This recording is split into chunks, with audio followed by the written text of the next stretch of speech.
नमस्कार, मैं हूं अनुसया साहू। विश्व साहित्य सेवा संस्थान सिंगापुर की ओर से आप सभी का स्वागत करती हूं। आज के हमारे मेहमान हैं सिंगापुर से परीक्षित शुक्ला जी। परीक्षित शुक्ला एक प्रतिभाशाली साहित्य प्रेमी वक्ता और काव्य रसिक व्यक्तित्व हैं। उनकी स्मरण शक्ति अत्यंत तीव्र है, जो उन्हें विशेष बनाती है। वे बड़ी बड़ी दीर्घ और जटिल कविताएं बिना देखे सहजता से कंठस्थ सुना देते हैं। साहित्य के प्रति उनकी निष्ठा, निरंतर अभ्यास और एकाग्रता उनके इस असाधारण क्षमता का आधार है। मंच पर उनका प्रस्तुतिकरण श्रोताओं को मंत्रमुग्ध कर देता है। तो चलिए, आइए मिलते हैं परीक्षित शुक्ला जी से। परीक्षित जी, आपका नमस्कार। बहुत बहुत स्वागत है हमारे मंच पर। थैंक यू सो मच इतना अच्छा इंट्रोडक्शन के लिए और मेरे को इस इंटरव्यू के लिए इनवाइट करने के लिए थैंक यू सो मच। जी, तो परीक्षित जी, हम जानना चाहेंगे कि आपकी भारत से सिंगापुर तक की यात्रा कैसी रही। भारत से मतलब मैंने अपना एमबीए कंप्लीट करने के बाद मैं एक बैंक में कार्यरत था। बैंक में कार्यरत होने के बाद एक बैंक से मैं दूसरे बैंक गया 8 साल के बाद। उसके बाद मैं अपनी वाइफ से मिला और उनसे मतलब मेरी आफ्टर माय मैरिज शादी के बाद मैं यहाँ पर सिंगापुर आया।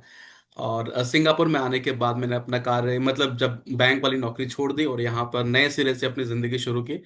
और जब शुरू शुरू में थोड़ा जब यहाँ पर आप नए होते हैं, यहाँ पर आपने बिना प्लानिंग बहुत ज्यादा नौकरी सर्च सर्च किए बिना अपनी यहाँ पर जर्नी शुरू की होती है। तो उतना आसान उस वक्त भी नहीं था, आज भी नहीं है कि तुरंत आपको नौकरी मिल जाए। लेकिन उस वक्त जो कविताएं हैं, जो मंच हैं यहाँ सिंगापुर में, हिंदी के मंच, हाई कमीशन वाले, हाई कमीशन जो यहाँ पर भारत का उच्च आयोग है वो भी कार्यक्रम आयोजित करता था। तब मैं जब इंडिया में था तब मुझे लगता था कि यार ये मैं कविताएं क्यों पढ़ रहा हूँ, उनको कब सुना पाऊंगा। लेकिन यहाँ पर जब शुरू शुरू के दौर में जब नौकरी मिलना थोड़ा मुश्किल था, तब मेरे को इन कविताओं ने बहुत बल दिया। और ऐसे मेरे को मित्र भी बहुत अच्छे मिले, ऐसे लोग जो कविता को प्रेम करते हैं, उसके लिए इवेंट ऑर्गेनाइज करते हैं, उन सबसे मुलाकात हो पाई। और सिलसिला आगे बढ़ता रहा और फिर आज नौकरी भी शुरू हुई और अपनी कंपनी की भी शुरुआत की मैंने। क्या तो बात। ये छोटी सी जर्नी थी। आपकी कंपनी के बारे में थोड़ा सा जानना चाहूंगी। जी, ये जो मेरे अभी तक जितना भी बैकग्राउंड था, जैसे मैंने बैंक में काम किया, बैंक में आने के बाद यहाँ पर आपको कोई भी कंपनी की शुरुआत करनी होती है तो आप आरएफए एजेंट के पास जाते हैं, रजिस्टर्ड और फाइलिंग एजेंट। तो मैंने उन कंपनियों में काम किया और ये काम काफी आसान है और काफी इसकी मतलब बहुत सारे लोग कर रहे हैं, बहुत और बहुत अलग प्राइस पॉइंट में कर रहे हैं। तो इससे थोड़ा सा पढ़ाई लिखाई करके अपने को किसी अच्छे और एक्सपर्ट मेरे को बनना था। तो मैं AML KYC, anti money laundering KYC, उसका एक्सपर्ट बना और मैं रेगुलेटरी कंप्लायंस कंसल्टिंग के काम में मैंने काम शुरू किया। पहले पहले छोटे बिग फोर, मतलब बिग फोर में भी काम किया, फिर एक कंपनी में काम किया जिसका नाम वेस्ट होना है। तो हम काम ये करते हैं, जैसे आपने फंड मैनेजर सुना होगा, PE funds, hedge funds, fund manager होते हैं जो लोगों का पैसा मैनेज करते हैं। बिल्कुल। लेकिन उन फंड मैनेजर को अपना काम शुरू करने के लिए लाइसेंस चाहिए, पॉलिसीज चाहिए, उनका कंप्लायंस देखना होता है, उनका ऑडिट देखना होता है। तो मेरा काम यही था कि फंड मैनेजर्स को जो यहाँ की मॉनेटरी अथॉरिटी ऑफ सिंगापुर है उसके थ्रू उनको हम अपने क्लाइंट्स को लाइसेंस दिलवा पाएं और अपना काम शुरू कर पाएं, उनके लिए पॉलिसीज हम लोग ड्राफ्ट कर पाएं, उनका सारा कंप्लायंस और ऑडिट का काम हम देख पाएं। तो ये करते करते मैंने 6 साल तक वेस्टोन नामक एक कंपनी है उसके लिए काम किया। और लास्ट ईयर दिसंबर में मैंने अपनी खुद की कंपनी, हमारे एक पार्टनर हैं उमाकांत अग्रवाल जी, वो अकाउंटिंग का बिजनेस शुरू कर उनके पास था। तो मैंने फिर उनके साथ मिलकर के पिक्यूनिया कंप्लायंस में ये काम शुरू किया। और हम लोग फंड मैनेजर्स को, जितने भी फाइनेंशियल इंस्टीट्यूशन में जो जो भी लोग काम करते हैं, उन सबको सर्विसेज प्रोवाइड करते हैं। क्या बात है, बेहतरीन। बहुत बहुत शुभकामनाएं आपके कंपनी के लिए। तो चलिए, हम थैंक यू सर। चर्चा करते हैं आपकी कविताओं के बारे में और आपके लेखन कार्य के बारे में। जी, तो परीक्षित जी, मैं जानना चाहूंगी कि लेखन की प्रेरणा आपको कहाँ से मिली। देखिए, किसी भी सकारात्मक जो कला है उसका उसका जो बीज है आपके वातावरण से ही पड़ता है। आप मान लीजिए किसी किसी ने बहुत अच्छा जो वाद्य अगर कोई बजाता है, कोई जो कोई गाना गाता है, हाँ एक हिडन टैलेंट भी होता है। लेकिन उसको जो आसपास अपने एनवायरनमेंट से देख करके उसे उसे जरूर प्रेरणा मिलती है। तो मेरे पिताजी, हम लोग बचपन में, मैंने क्लास 1 से क्लास 9 तक आसाम में एक जगह है तिनसुकिया, उससे भी और अंदर एक जगह है, वहां पर मेरे पिताजी गवर्नमेंट सर्वेंट थे, तो वहां पर कार्यरत थे। तो वहां का जो केंद्रीय विद्यालय का जो स्कूल है, आसपास के लोग हैं, तो उनका लिखा हुआ जो है कभी स्कूल में पढ़ा जाए और सुनाया जाए, तो लोग काफी उनकी उनकी लेखन शैली से, उनकी उनकी जो कविताएं हैं उनसे लोग बहुत प्रभावित रहते थे। और वो हम सभी भाई बहनों के लिए कभी हम लोगों ने भाषण में, डिबेट में पार्टिसिपेट किया तो हमारी स्पीच तैयार करवाते थे। तो उसमें शुरुआत कैसे करनी है, अंत कैसे करनी है, उसमें भाव कैसे लेना है, कौन सा। और सबसे पहले वो ये पूछते थे कि ये जो टॉपिक जो तुम्हें दिया गया है, इसमें आपकी क्या सोच है। तो पहले आप, ये नहीं कि आपको जो अच्छा अच्छा लिखना है, अच्छा अच्छा बोलना है और अच्छा अच्छा अंत करना है, ये तो कोई कर दे, बिल्कुल। लेकिन आपकी सोच है, फिर आपकी सोच को जैसे वो एक एक दाना, एक एक मोती से वो माला पिरोती। बुनते हैं और माला पूरी करते हैं। तो हम्म। उसके उसमें आपकी सोच को के हिसाब से इसकी शुरुआत कैसे करनी है आपको, इसमें कैसे अपने पॉइंट्स रखने हैं, फिर इसको अंत कैसे करना है। और उन्होंने बहुत अच्छी बात बताई कि अपने, अगर आप डिबेट कर रहे हैं तो सबसे ज्यादा जरूरी जो आपके अपोनेंट्स है उनकी रिस्पेक्ट बहुत जरूरी है। आप ये विचार, आप आपके में भिन्नता हो सकती है, लेकिन आपके एंड में जो है उनको जरूर आप उनके विचार रखने के लिए, हमें नए थॉट प्रोसेस देने के लिए उनको थैंक यू जरूर बोले। तो तो जब मैंने उनसे ये पूरी मैंने कला सीखी, देखी कि ये कला का स्कूल में क्या क्या इसका फायदा है, मेरे जीवन में इसका क्या फायदा है। तो वहां से मुझे साहित्य के प्रति, अच्छी कविताओं के प्रति, अच्छे लेखन और प्रभावशाली लेखन के प्रति मेरी जागरूकता शुरू हुई। और धीरे धीरे फिर मैं, मान लीजिए उस वक्त इतना यूट्यूब और नहीं था, मान लीजिए मुझे कोई भी एक लाइन अच्छी लगी, तो फिर मैं ये ढूंढता था कि ये किस कवि की है, फिर उस हम्म। कवि ने और क्या क्या लिखा है। हम्म। और ऐसे करते करते उनकी कितनी, जब एक लाइन ने इतना प्रभावित किया है तो उसकी पूरी कविता, उसकी उस पूरी कविता ने मुझे मुझे कितना और प्रभावित करेंगे, और कितनी कितनी अच्छी कविताएं मुझे प्रभावित करेंगे। तो इस तरीके से मेरी खोज आगे बढ़ती रही, बढ़ती रही। और फिर उन सभी लोगों को मुझे ये भी पता चला कि ये मेरे जीवन में तो प्रेरणा दे ही रही है। हम्म। मान लीजिए कोई पढ़ाई में अच्छा नहीं कर पा रहा, कोई अपने इश्क में अच्छा नहीं कर पा रहा, तो कोई निराश आदमी होता तो उनके साथ भी मैं साझा करता था, स्कूल के अच्छा। वक्त में, कॉलेज के वक्त में, ऑफिस के वक्त में। तो मुझे ये लगा कि सकारात्मक चीज जो है वो एक ऊर्जा का संचालन तो जरूर करती है हर की जिंदगी में। तो ये मुझे और आगे इसको प्रेरणा इसमें मेरे को मिलती रही, और मैं इस काम को और बढ़ाता रहा। इसी तरीके से मेरी शुरुआत हुई और इसी थोड़ा सा तरीके। मैं जानना चाहूंगी कि ये क्या पैतृक गुण आपके अंदर आए हुए हैं? जैसे मैंने आपकी माताजी को भी कविताएं बोलते हुए सुना है। तो जैसे मातृक पैतृक गुण जो होते हैं वो बच्चों में ट्रांसफर होते हैं, तो कुछ इस तरह के मतलब ये कहाँ तक आपको ऐसा लगता है कि सही है? इसमें ये बिल्कुल 100% सच्चाई है। आप हिंदी पट्टी, जिसे इंग्लिश में काउ बेल्ट कहा कह दिया जाता है, वहाँ के लोग लोगों में, मतलब आप ये समझिए कि हिंदी साहित्य के प्रति वो उनका जीवन भी, आप किसी भी साहित्यकार के यहाँ के जो हिंदी पट्टी के हैं उनको देखिए, वहाँ के हिंदी गांव का कल्चर। जीवन भी ऐसा है। गांव गांव में भागवत और कथा और जागरण, ये सब बहुत बहुत कॉमन चीज है। तो अब उसी उसी उसी इन्वायरमेंट से हमारे मदर फादर भी आए, वही चीजें जो उन्होंने सीखी, अब ये गांव का आदमी शहर में जाके नौकरी करने लगा तो सुबह शाम पूजा भी करता था, हम्म। पूजा में मंत्रोच्चारण भी हुआ। तो हम्म। उन्होंने अपने दादाजी से देखा दिन रात, तो हमसे सुबह शाम तक किया, हमसे सुबह शाम से हम मंत्र उच्चारण से कविताओं में आए। तो हम्म। ऐसे करते करते ये जनरेशन, हाँ, तो इसमें थोड़ा गिरावट भी है। अब हम्म। मैं मंत्र उच्चारण नहीं करता, लेकिन मैं कविताएं जरूर शेयर करता हूँ। हम्म। तो ये इसमें सच्चाई तो जरूर है। उसमें जो स्मरण शक्ति वाली की याद रखने की जो शैली है वो आपको यहाँ कविताओं में भी काम आ रही है। जी बिल्कुल, जी बिल्कुल। क्या बात है! बहुत अच्छा एडवांटेज है आपके लिए। जी। तो आपकी स्मरण कभी। शक्ति में भी, हाँ, मैं, ये सवाल मुझसे काफी बार पूछा गया है, 15 मिनट की लंबी कविता है और इतनी लंबी है, मैं आधे घंटे तक बिना देख के पढ़ सकता हूँ। तो इसमें उद्देश्य जो है वो याद करने का नहीं है। ऐसे तो बहुत बड़े बड़े गाने भी हैं, हर चीज याद कर लेना, हर चीज, मतलब इसमें इसमें वो जो कहा गया है उसका प्रभाव आपकी जिंदगी में कितना है। तो बिल्कुल। मेरी जिंदगी में सबसे ज्यादा प्रभाव जो है शक्तिशाली महिलाओं का रहा है। उसमें शुरुआत मेरी माता जी से हुई, उसके बाद मेरी बड़ी बहन है जो अब दुनिया में नहीं है। हम्म। उसके बाद मेरी एक पड़ोसी हैं जहाँ पर मेरे मेरे दोस्त हैं, उनकी उनकी जो मदर है वो सिंगल मॉम, वो मतलब सिंगल पेरेंट है उनका। फिर उसके बाद मेरी वाइफ और मेरी वाइफ की जो मदर है, ये चार पांच मेरे आसपास जो है शक्तिशाली किरदार बहुत रहे। और उनकी जो जीवन शैली है, जो दिनचर्या है, एक तो है अपने एक फेज अपनी लाइफ का आपने गुजारा, और एक जो आपका दिन की शुरुआत है, दिन की जो दिक्कतें हैं वो मैंने मतलब रोजमर्रा देखी। जब कॉलेज जाता हूँ तो ज्यादा तो पता चलता था कि मम्मी घर में क्या करती हैं, बाकी लोग क्या करते हैं। तो जो प्रभावशाली औरतों का मेरे जीवन में प्रभाव बहुत रहा, और मेरे को कविताएं भी उस वक्त ऐसे ही मिली। तो जो एक एक कविता बहुत अच्छी है, साहिल कुमार जी की है, झूठी कविता। जी जी, सुनना चाहेंगे। तो तो बदलने आसमां से इस जहां को एक कवि आया है, शब्दों और ख्वाबों से उसने इस जहां को सजाया है। पर उसके ख्वाब का एक हिस्सा टूटा है। मेरी नजर में ऐसा हर एक कवि झूठा है। वो झूठा है जो तुमको ईश्वर सा तोलता है, कोमलता प्यार समर्पण सब तुम पर थोपता है।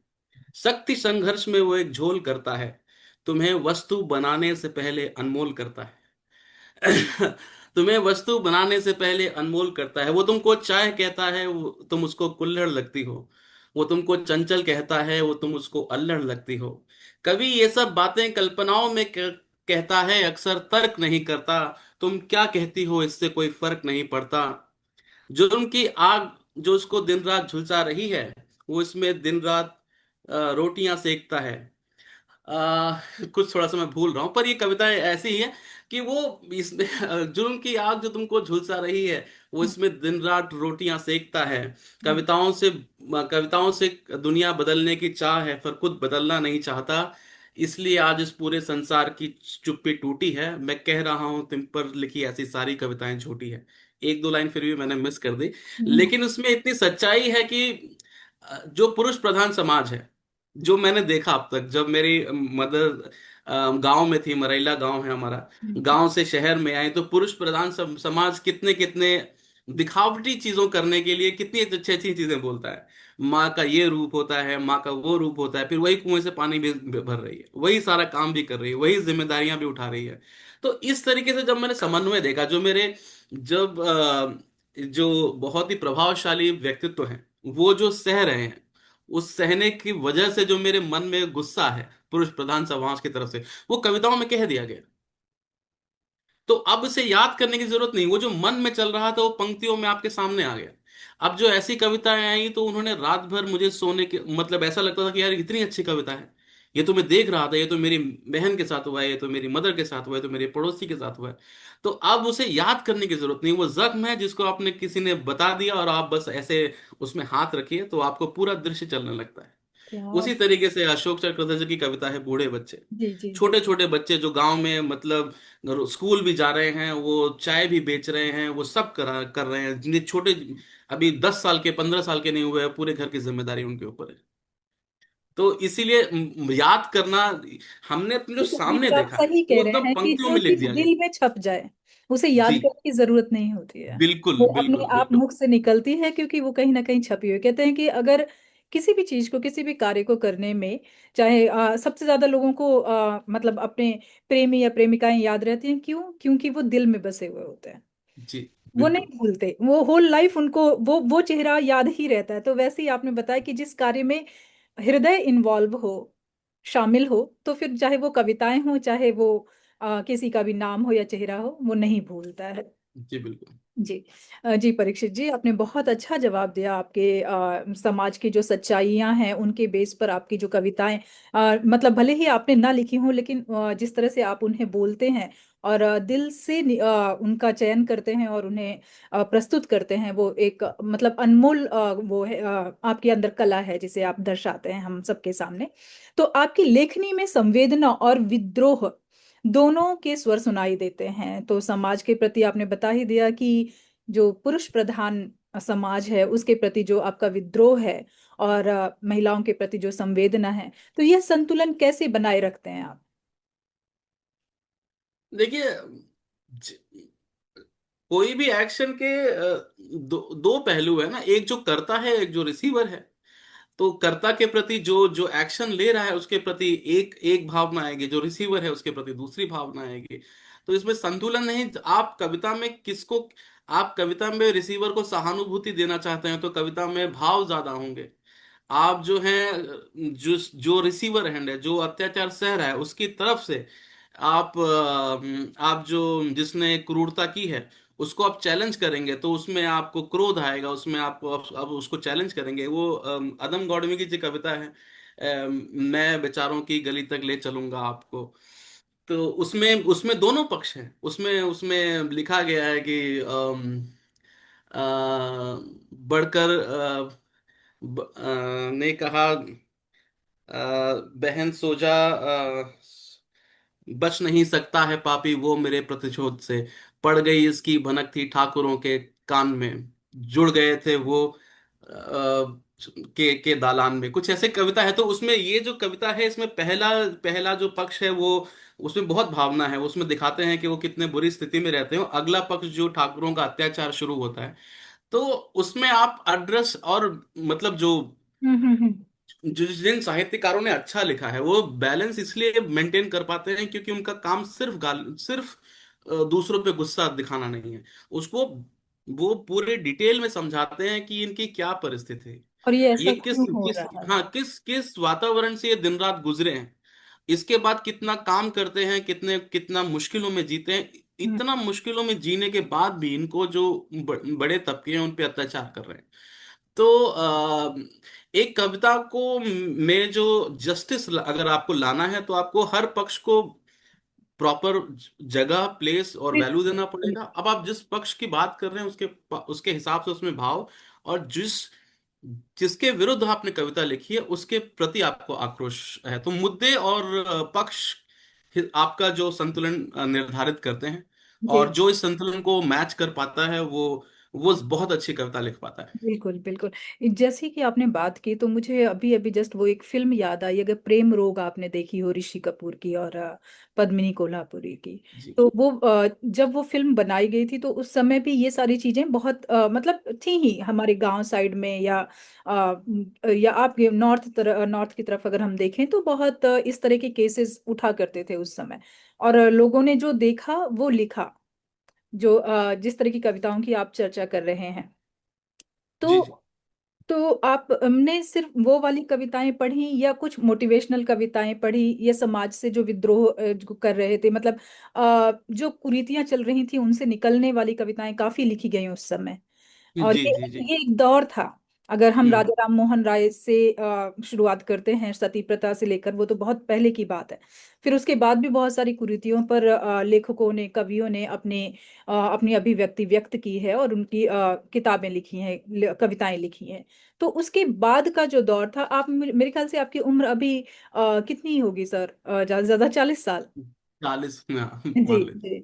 तो अगर मैं वो दायरा देख रही हूँ तो आप उनसे पहले की कविताओं की बात कर रहे हैं, आपकी उम्र के पहले से पहले की कविताओं की। तो ये कैसे मतलब हुआ कि आपको पहले की कविताएं पढ़नी है, कि या जो अभी चल रहा है वो जो आपकी उम्र के उसमें लिखा गया है, उससे पहले का आपने पढ़ा, ये कैसे हुआ? ये मतलब मुझसे ये सवाल पहले भी पूछा गया है, तो मैं कवि, उसका दौर और उस वो किस वक्त लिखी, आप अब देखिए एक कविता देखिए, जिस दिन ये आंसू बोलेंगे, जिस दिन ये आंसू बोलेंगे आंगन तक को श्राप लगेगा। घायल अंतर मन बोलेगा या फिर चोटिल तन बोलेगा, एक एक हर शब्द संभाले अपमानित जीवन बोलेगा।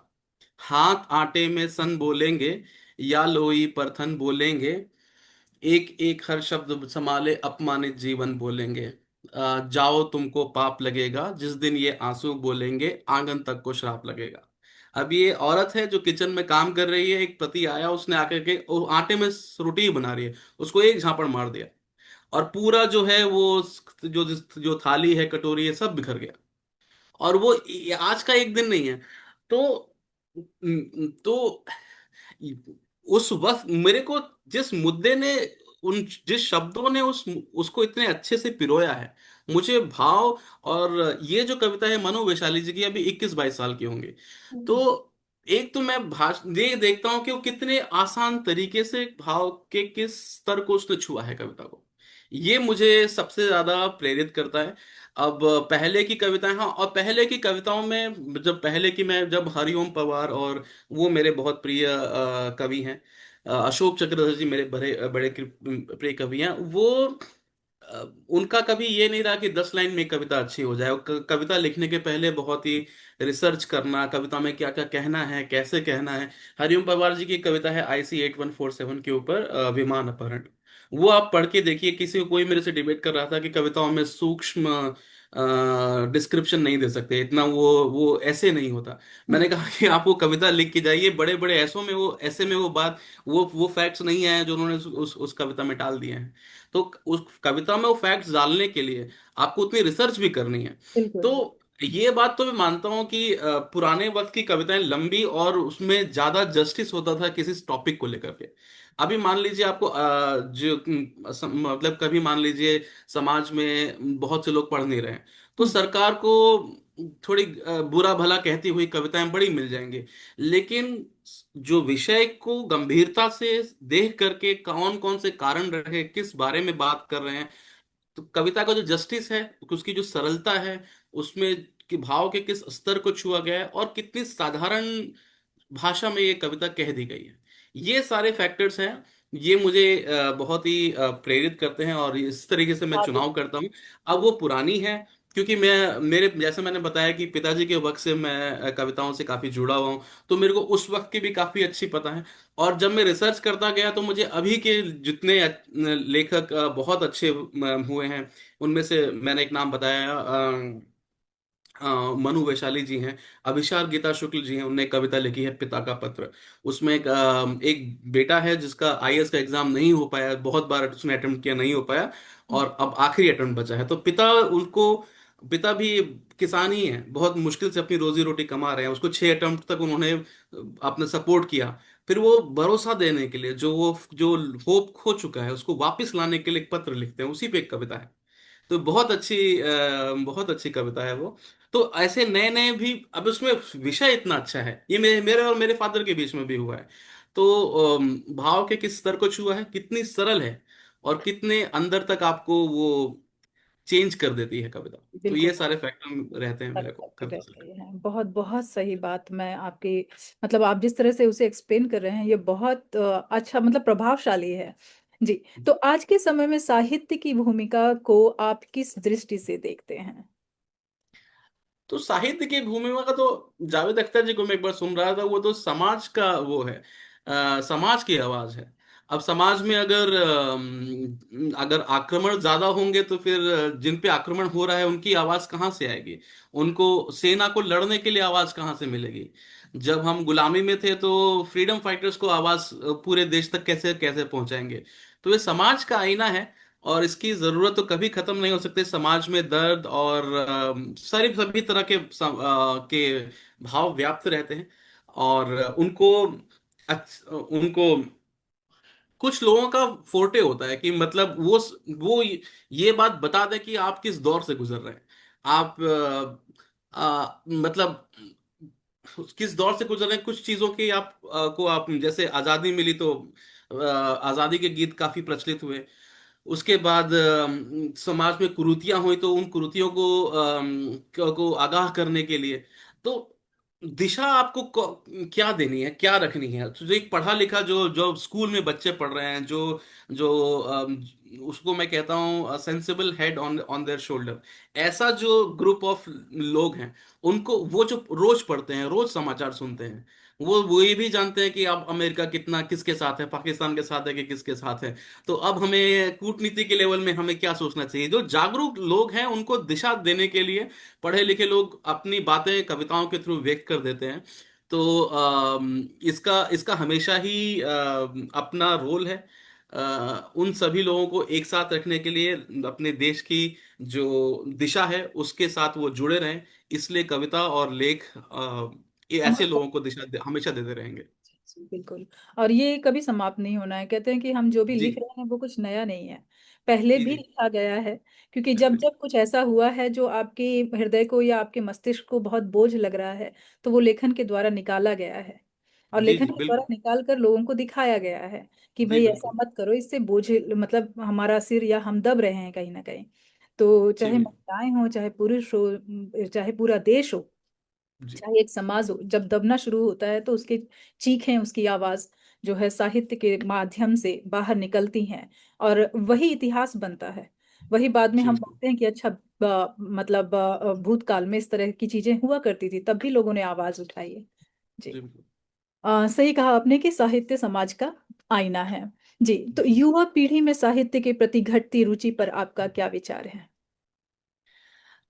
ये ये आजकल काफी एविडेंट है। मतलब आप आराम से देख सकते हैं कि बहुत से लोग, अगर मान लीजिए आप 100 लोगों से बात करें तो 4-5 ही लोग कुछ कविताएं पूरी बोल पाएंगे। लेकिन मैं जो, आप देखिए समाज जिस तरीके से आ गया, आप किसी समाज के किसी भी एक फेज को उठा के देखिए, उस वक्त चल रहे जितने भी प्रचलन हैं उसमें अच्छी चीजों की जो क्वांटिटी हमेशा कम ही रहेगी। बहुत समय पहले अनु मलिक के, बाबा साहेब गिल के गाने बहुत चलते थे, और अच्छे गाने उस वक्त की तादाद उनकी ज्यादा थी। अब बस डिफरेंस ये है कि हम जब जब ये फेसबुक और ट्विटर और सोशल मीडिया, जब जब आपका जितना भी कंटेंट आपके मोबाइल में आ गया, तो जो, अब जो कोई भी खराब कंटेंट बनाना बड़ा आसान है। अब जो चीज बनानी आसान है उसकी उपलब्धता ज्यादा होती है। तो उपलब्धता ज्यादा होती है तो वो जो भी मीडियम सबसे ज्यादा व्याप्त है उसमें उसकी प्रेजेंस सबसे सबसे ज्यादा है। हम्म। तो अब क्या है, मान लीजिए मेरे बेटे को मैं अगर हाथ में मोबाइल दे दूं और सुबह से वो 100 रीलें देखें, तो 100 में से 90 रीलें ऐसी होंगी जिसमें बहुत ही, या तो बस छोटी सी कॉमेडी होगी या बहुत ही फूहड़ होगा। वो जो कंटेंट वो कंज्यूम कर रहा है, उससे उसका व्यक्तित्व अच्छा नहीं बन रहा। अब इसमें क्या है कि जो अच्छा कंटेंट क्रिएट कर सकते हैं उनने ज्यादा नहीं किया, बस इतने इतने ही हैं। या फिर खराब कंटेंट क्रिएट करने वालों की तादाद बहुत ज्यादा है। तो अब इतना कंटेंट पहुंचाना इतना आसान है। अब कंटेंट जो बना रहे हैं उनमें खराब कंटेंट बनाने वालों की संख्या बहुत ज्यादा है। इसलिए इस वजह से भी, अगर मैं मान लूं कि अगर ये कह दूं कि नहीं आजकल तो युवा जो हैं वो बिल्कुल साहित्य से दूर हैं, कविताओं से दूर हैं, इसमें कुछ सच्चाई तो है। पर आप ये सोचिए, आप उसे 2 रील दीजिए, एक आप रील दीजिए किसी के भी गाने की, हनी सिंह के गाने की, और एक रील आप दीजिए मनु वैशाली जी की, और फिर चॉइस दीजिए उसको कि इन दोनों कविताओं में से आपको क्या अच्छा लगा। जब अच्छी कविता, अच्छे शब्द उस तक पहुंचे ही नहीं, तब तो उसका खराब होना बहुत ही आसान है। तो इसीलिए मैंने अपना एक यूट्यूब चैनल बनाया छाप। तो मैं भी इसी में था कि बहुत सारे मेरी सिस्टर हैं, उनका उनका बेटा पहले हुआ, तो वो कार्टून बहुत देखता था। तो उनने बोला कि अरे देखो ये कार्टून बहुत देख रहा है। तो मैंने बोला कि आप कार्टून जो है वो जो चैनल स्विच ऑफ कर देते हैं। तो आपने एक चीज छीन ली जो उसको प्लेजर दे रही थी, बट रिटर्न में आपने कुछ नहीं दिया। तो फ्रस्ट्रेट होगा वो। तो उसने बोला रिटर्न में हम क्या दे दें। तो फिर मैंने बताया कि मैं गया उसके पास, मैंने बोला कि ये 4 लाइनें, एक आप कविता सुनिए, शायद दीपक त्रिपाठी जी की है, गालिब हैं हवालात में। तो उसको बहुत अच्छी इस पहली लाइन ही, गालिब हैं हवालात में प्रेमचंद के साथ में, मुंह में कपड़ा ठुसा हुआ है, हथकड़ियां हैं हाथ में। तो उसने बहुत अच्छी लगी उसे कविता। उसने वो कविता पूरी तैयार कर ली, और आसाम में वही पोस्टेड थे। तो 15 अगस्त के दिन उसने सुना दी 300 लोगों के सामने। और मेरे जीजू ने उसका वीडियो बना लिया, वीडियो बना के यूट्यूब में डाल दिया। अब यूट्यूब में जो दीपक त्रिपाठी जी हैं उनने देखा कि आसाम में एक लड़के ने जो क्लास 4 में है मेरी कविता पढ़ दी। तो उनने व्हाट्सएप मैसेज किया कि यार तुम्हें मुझे कविता कहाँ से पता चली। तुमने बताया मेरे मामा जी ने तैयार करवाई है। अब वो दीपक त्रिपाठी और मेरा जो भांजा है, उनका उसका नाम विशेष रंजन पांडे है, दोनों व्हाट्सएप फ्रेंड हैं। तो फिर 6 महीने बाद में गया, उसने मेरे को बताया। तो मैंने बताया कि तुम कार्टून कितने वक्त से देख रहे थे। तो उसने बोला मैं तो क्लास 4 में हूँ, पूरे साल देख रहा था। तो मैंने बोला जब तुम क्लास 4 से क्लास 5 जाओगे तो कोई टीचर तुमसे पूछेगा कि तुम्हारा टैलेंट क्या है, Vishesh Ranjan what is your talent, तो तुम बोलोगे मैं कार्टून देख सकता हूँ। हम्म। लेकिन अब जब तुमने ये कविता पढ़ी है, तो तुम अब कोई तुमसे पूछेगा कि तुम क्या कर सकते हो, तुम बोलेगे मैं कविताएं पढ़ सकता हूँ, एक कविता पढ़ के सुना सकता हूँ। तो जो कंटेंट हम कंज्यूम कर रहे हैं वो हमें बना क्या रहा है। एग्जैक्टली। और इसमें अच्छा कंटेंट की जो अवेलेबिलिटी है वो कम है। इसलिए मैंने छाप यूट्यूब चैनल लगाया। मैं ये नहीं कहता कि बहुत अच्छा है बहुत खराब है, लेकिन मेरे को कम से कम ये दुख तो नहीं रहेगा कि मेरे पास कंटेंट अच्छा था और मेरे को उसमें मैंने शेयर नहीं किया। हो सकता है कोई रील स्वाइप करे उसमें से एक एक अच्छा शेयर आ जाए, उसको बहुत अच्छा लगे, वाह क्या शेयर मैंने आज सुन लिया। बिल्कुल बिल्कुल तो सही बात कह रहे हैं। ऐसा ही कुछ मेरे साथ भी हुआ कि बहुत सारे साहित्यकार हैं जो कि विश्व भर में काम कर रहे हैं हिंदी के लिए, लेकिन ऐसा कुछ नहीं है कि जो एक ही जगह पर मिल जाए। और मेरे जी दिमाग में ऐसे आया कि क्यों ना हम एक इस तरह से इंटरव्यू का सेशन, बिल्कुल। ताकि अगर कोई ढूंढना चाहे कि भाई हिंदी में उस समय कौन कौन काम कर रहा था, तो उन्हें पता चल जाए कि जी इस कंट्री से ये लोग थे जो कि काम कर रहे थे। तो ये एक बहुत अच्छी चीज है कि लोगों को एक सही चीज परोसना। बिल्कुल, ये तो बहुत ही अच्छा काम है। आपसे ही प्रेरणा पा करके उसमें और ही मैं जोड़ रहा हूँ। और जितने भी कार्यक्रम आप आयोजित कराते हैं उसमें अच्छे जितने काव्य मंच होते हैं उसके थ्रू भी हमें जो हम वीडियो अपलोड करते हैं अच्छी अच्छी कविताएं हमें मिलती है। और जो लोग मान लीजिए जो कवि हैं उसने 10 कविताएं अपने से पढ़ी होगी और उस वक्त वो अच्छी एक कविता वहां पर बोल रहा है, तो वो भी अपने ऑडियंस तक पहुंचाना एक बहुत ही अच्छा काम है, लोगों को सकारात्मक रखने के लिए सकारात्मक चीजों से जोड़ने के लिए। सुनने के लिए। क्योंकि कंटेंट और बाकी सब चीजें तो मिल ही रही हैं। बिल्कुल बिल्कुल सही कह रहे जी। हैं। जी बहुत हमें समय से पहुंचना चाहिए वरना समय तो पहुंच ही रहा है वहां पर। हाँ जी जी सही कह रहे हैं आप बिल्कुल। जी। तो सोशल मीडिया के युग में कवि और लेखक के लिए कौन सी नई चुनौतियां सामने आई हैं? चुनौतियां तो मीडियम कभी चुनौती नहीं नहीं क्रिएट करता, आप उसका यूज यूज कैसे करते हैं। अब ऐसी कोई चुनौती जो पहले थी और सोशल मीडिया के या बाकी के आने से वो बढ़ गई हो ऐसी तो कुछ, बल्कि फायदे ज्यादा हैं। मैं अभी 7 दिसंबर को यहाँ पर सिंगापुर स्विमिंग क्लब में मुशायरा था, उसमें राजेश रेड्डी, चिराग और अजहर इकबाल और तहजीब हाफी वो सब आए। और जब मुशायरा खत्म हुआ तो उसने उन्होंने डिस्कशन किया। तो उनने उनने बताया कि आप 90, 2010, इस ये जो दशक है इसमें आप कोई अच्छे कवि बताइए। क्योंकि बहुत सारे कवियों में भी मतलब उस वक्त में मंचों में अच्छे कवियों को चांस नहीं मिलता था, दबदबा हुआ करता था। बोले कुमार विश्वास और ये सब, बाकी जो अभी अच्छे लिखने वाले आए हैं ये सब कैसे आए। ये अगर सोशल मीडिया नहीं होता तो कभी नहीं आ पाते। ये एक्टिंग में भी हुआ, अगर नेटफ्लिक्स वगैरह ओटीटी चैनल नहीं होते तो इनने इनने जो मैदान बड़ा किया, अच्छे लोग जो मंच बड़ा। अपनी बात कह सकते थे उनको उनको जगह दी। तो ये पॉजिटिव ज्यादा है, चुनौतियां तो इसमें कम है। ये तो मैं माना हूँ। बिल्कुल, और चुनौतियां ऐसी हैं कि आप अपने बच्चों को या अपने विद्यार्थियों को राह दिखाएं कि आपको हम्म। समुद्र में से चुनना क्या है। हम्म।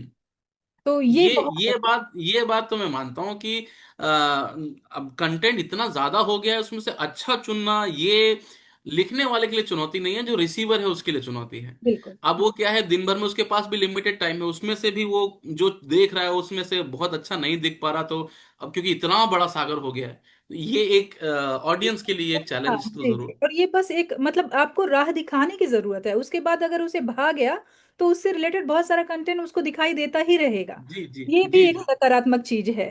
जी जी सोशल। बिल्कुल बिल्कुल। जी हाँ, हमारा अगला प्रश्न है आपसे कि क्या आपकी कोई रचना किसी व्यक्तिगत अनुभव से प्रेरित है? मतलब जैसे आपने इंट्रोडक्शन में बताया कि मैं दूसरों मतलब कविताएं पढ़ता बहुत हूँ, मेरी खुद की लिखी हुई एक कविता है और मैं एक किताब में भी अभी काम कर रहा हूँ। किताब मेरी फिलॉसफी से रिलेटेड है। और व्यक्तिगत अनुभव से ही आदमी लिखना शुरू करता है। अब इमेजिन लिखने के काफी तरीके हैं, एक आप इमेजिन कर लीजिए उस पर लिखिए, वो वो भी एक तरीका है। लेकिन अपने अनुभव से लिखी हुई, जैसे मेरे और मेरे पिताजी के बीच में जो रिश्ते हैं, मेरे और मेरी जो वाइफ है उनके, हम मिले कैसे थे, किन परिस्थितियों में थे हम, मैं भी अपने जो मेरे पिताजी की जो मृत्यु हुई, जो मेरे कंधों में सारा घर का जिम्मेदारी आई। मेरी वाइफ के साथ भी ऐसा है, वो भी घर में काफी जिम्मेदार है, काफी जिम्मेदारी हमको उठानी पड़ी। तो हम लोग ऐसे थे कि दो लोग दो नाव में सेम ही परिस्थितियों में थे। और काफी अच्छा हम लोगों का सफर रहा और हम लोग को मिलने का भी काफी हम लोग जीवनसाथी.com से मिले थे। और तो वो भी अपने आप में अच्छी जर्नी है। और हम लोग अभी भी आजकल हस्बैंड वाइफ कम है, दोस्त ज्यादा हैं। तो इस बात को व्यक्त करते हुए मैंने एक कविता अपने अपना एक गीत लिखा था। और वो पर्सनल अब अनुभव से ही आपको पता चलता है कि उसमें आप सही लेख ये जरूर देख पाते हैं कि जो आप भाव हैं उसको सही में उसको लिख पाए कि नहीं लिख पाए। तो शब्दों उस की कविता मात्रा को में लिखने वही शब्द वही भाव दूसरे तक जी पहुंचा पाना, कि पढ़ने वाला भी जी वही हाँ महसूस कर रहा है या किसी और जी ट्रैक में तो नहीं जा रहा है। ये बहुत जी। जरूरी है कि आपके भावों का और शब्दों का मेल जोल सही होना चाहिए। तो उस गीत का जो मेन जो उसके आत्मा थी वो ये थी, मैंने एक बार फर्स्ट बर्थडे में एक कार्ड में भी लिख के दिया था कि बिफोर यू, इंग्लिश में लिखा था मैंने, before you I had a life which was equally difficult, I mean even things are pretty same. अभी आज भी दिक्कतें वैसी ही हैं, पर अब जब दिक्कत मेरे हाथ में, when today I I you know face a devil, I look at his eyes and I tell him that all your challenges are accepted. तो अब बस फर्क यही है कि अब जब मुसीबतों की चुनौतियों को मैं आंख से आंख मिला के बता सकता हूँ कि ठीक है आओ, अब मेरे पास एक सपोर्ट पार्टनर इतना स्ट्रांग है कि अब मैं ज्यादा अच्छी तरीके से तो मैं हैंडल कर सकता हूँ। तो इसी इसी भाव को व्यक्त करते हुए मैंने गीत लिखा था। तो जी। वो निजी एक्सपीरियंस से ही आता है। तो जी। ये आपने ये प्रश्न तो ठीक है। तो क्या हम वो कविता सुन सकते हैं, आप अगर कहीं हाँ मैं अच्छी गा आपकी। के, मेरे गाना तो अच्छा नहीं है, गीत टाइप है वो, ऐसा है कि सांसों भर की उम्मीदों में उजड़ी बिखरी तकदीरों में, बुझती हुई शम्मा को जलाकर मैंने तुम्हारा नाम लिखा है। देखो जाना, ना गुम हो जाना आंखों से यूं, ना ओझल हो जाना, पागल मन फिर ढूंढ रहा है बादल में कहाँ चांद छुपा है, सांसों भर की उम्मीदों में। कल फिर मैं बाजार गया था, अंदर से फिर हार गया था, टूटे मन फूटे दर्पण को अब ये नया संसार मिला है, आंखों भर की उम्मीदों को। थोड़ा लंबा गाना है तो मैंने छोटे में सुना दिया। बहुत सुंदर है। बहुत। थैंक यू क्या सो बात मच। है, आप अपने भावों को बहुत अच्छी तरीके से व्यक्त करते हैं। तो मुझे ऐसा लगता है कि आपको और भी कविताएं लिखनी चाहिए थी, जीवन में और भी चुनौतियां आई होंगी उस समय से लेकर अभी तक के जी जर्नी में। तो जी आप और भी लिखें, और मतलब दूसरे कवियों की तो आप पढ़ते ही हैं कविता, लेकिन आप खुद की भी लिखें, तो मुझे ऐसा लगता है बिल्कुल। कि ज्यादा अच्छा होगा। जी। बिल्कुल जी, पक्का। इवेंट बताया था उसमें, इतना अच्छा रहा वो इवेंट। हम लोग वो तहजीब हाफिज जो पाकिस्तान के फेवरेट शायर हैं, हम्म। उनसे ऐसे ही पूछ लिया तो उन्होंने कहा हाँ, वो सिगरेट पीने वो बाहर चले गए उसके साथ। उसमें उन्होंने कविताएं सुनी, फिर बोले कि रेखता उनको की मेरा बात कर रहे हैं ना आप, रेखता? नहीं, रेखता का नहीं था ये, सिंगापुर स्विमिंग क्लब में एक उदित बजाज करके हैं, उन्होंने मुशायरा किया था। ओके। तो राजेश रेड्डी जी आए थे इंडिया से, जितने थे सारे इंडिया से थे, एक तहजीब हाफी को छोड़ करके। हम्म। तो वो इवेंट इतना अच्छा रहा, उनको मेरा लाल कुर्ता पसंद आया तो उनने मांगा, मैंने दे दिया उनको, तो उनने कुर्ता पहन के फोटो खींची, वो व्हाट्सएप फ्रेंड है मेरे। फिर बोले तुम यहाँ पे क्या करोगे, रात को अपने होटल के रूम में ले गए। मतलब मैंने इतनी, मैं था और मेरे साथ वो थे हिमांशु, जिनका इंटरव्यू हाँ आपने मेरे से हाँ पहले लिया। हाँ हाँ हाँ। दोनों लोग थे, और ये वो फोटो है उन्होंने दिखाई मेरे को, ये हम्म। मेरा ही कुर्ता है, उन्होंने पहन के दिखाया, बोला ये बहुत अच्छा लग रहा है, अगले मुशायरे में यही पहनूंगा मैं। क्या बात। और इतना, इनके 2 मिलियन से ज्यादा व्यू हैं। हम्म। लेकिन इंसान बहुत अच्छे थे, और हम मेरे और हिमांशु को अपने होटल भी ले गए, रात को 3-4 बजे तक हम लोगों ने, उन्होंने तरीके भी बताए कि आप लोग अभी नए हो, कैसा कैसा आपको लिख सकते हो और अच्छा कैसा कर सकते हो। ऐसा लगा ही नहीं कि मतलब हमसे पहली बार मिल रहे हैं। तो ये। मैं तो अभी, हिमांशु आएगा कभी, मैं मिलके हमें आज तक विश्वास नहीं हो रहा हम एक फकीर आदमी से मिले। आप बताइए, हम यहाँ वो जहां पर सिंगापुर स्विमिंग क्लब था वहां से हम क्लार्की गए, हम्म। क्लार्की से वो अपने होटल ले गए, तो अब क्लार्की से होटल के बीच में जो रास्ता है ना, तो हिमांशु ने गाना बजा दिया, बहुत ही फेमस गाना है, एकदम वायरल गाना है। हम्म। तो तहजीब हाफी ने बोला ये मेरे दोस्त का गाना है, तुम अभी गाड़ी रोको, उस दोस्त को फोन, मेरे से हॉटस्पॉट लिया, हम्म। उसको फोन लगाया, बोला ये मेरे दोस्त हैं, तुम अभी हारमोनियम लेके इनको गाना लाइव फोन में सुनाओ। वाह। मेरी वाइफ ने सुना, बोला अच्छा हुआ उस वक्त उन्होंने राहत फतेह अली खान का गाना नहीं बजा दिया, वरना वो राहत फतेह अली खान को फोन कर देते, बोले अभी गाना सुनाओ। जी। अगले दिन होटल में गए, होटल, और मतलब आप अब ये सुनिए कि जब से वो सिगरेट पी रहे थे वहां से, जो सिंगापुर स्विमिंग पूल से लेके उस रात से लेकर के अगले दिन उनकी, हम लोग चले गए, फिर अगले दिन हम दोपहर को 2 बजे मिले, उनकी शाम को 7 बजे फ्लाइट थी। इस पूरे दौरान दौरान कम से कम नहीं तो उन्होंने 150-200 शेर सुनाए होंगे। और हर शेर का को कहाँ से बैकग्राउंड हुआ, कहाँ से ये हुआ, इतना लिखा पढ़ा आदमी, इतना 2 मिलियन व्यू वाला आदमी, एक राह चलते आदमी को ऐसे मिल रहा है जैसे उसका छोटा भाई हो। विश्वास, हम लोग को विश्वास ही नहीं हुआ। फिर मेरी वाइफ बोली कि हम लोगों ने अपने फादर के वक्त फकीरों के बारे में सुना है, तुम एक फकीर से मिल के आए हो। बिल्कुल बिल्कुल, उनका बहुत जो डाउन टू अर्थ वाला नेचर है ना, वो रियल में बहुत मतलब बहुत उनकी अच्छा। तहजीब, उनकी संस्कृति बहुत अच्छी है। और इवन मैं उनके सीरियल्स भी देखती हूँ, उर्दू के जो सीरियल्स होते हैं वो भी मुझे बहुत अच्छे लगते हैं, रादर देन। इंसान, मैं तो एक एक यहाँ पर रहते हैं, वो उनके साथ बैडमिंटन रोज खेलता हूँ, वो अलग है, वहाँ इंजीनियरिंग का ही काम करते हैं। उन्होंने फर्स्ट टाइम हमें घर में बुलाया, उनके वो छोड़िए, उनके मतलब 3-4 दोस्त थे, 3 दोस्त फैमिली लेके आया था, एक दोस्त अकेले आया था, और वो तो 5 फैमिली हो गई। उनके दोनों बच्चों का काम ही यही था, सबको खाना देना, जब तक वो हैं सबसे घुलना मिलना, ऐसे नहीं आइसोलेटेड रहना। तो लोग वहाँ के बहुत अच्छे हैं, लोग भी सरकारें अच्छे वहाँ की। हैं, उनकी और संस्कृति। तहजीब हाफी ने हमें सामने बताया कि जो पहलगाम हुआ था, मैंने खुद अपने वीडियो तुम डाला था और अपने उसको कोसा था, मेरे इतने सारे फॉलोवर थे, उन्होंने वो कर दिया, डी फॉलो कर दिया, लेकिन मैं अपनी बात पे कायम रहा। बिल्कुल, वो तो लोग ये, यही कहते हाँ। कहते कि हम यहाँ पर दूसरे देश में आकर के भारतीय हम्म। और पाकिस्तानी सभी मिलकर बैठकर खाना खाते हैं, आपस में हम्म। बात करते हैं, साथ में रहते हैं, साथ में घूमते फिरते हैं। लेकिन वही जब अपने अपने देश में, मतलब वहाँ की जो पॉलिटिक्स है वो साथ में रहना ही नहीं चाहती है, क्योंकि शायद बिल्कुल। इसी में उनकी भलाई है, या वो जो भी कर रहे हैं इससे नागरिकों को उनके उन नुकसान हो रहा हाँ, उनकी गद्दी इसी बात से क्या चलती है कि बस थोड़ा झगड़ा बना रहे ना, अगर रहे तो करा दो।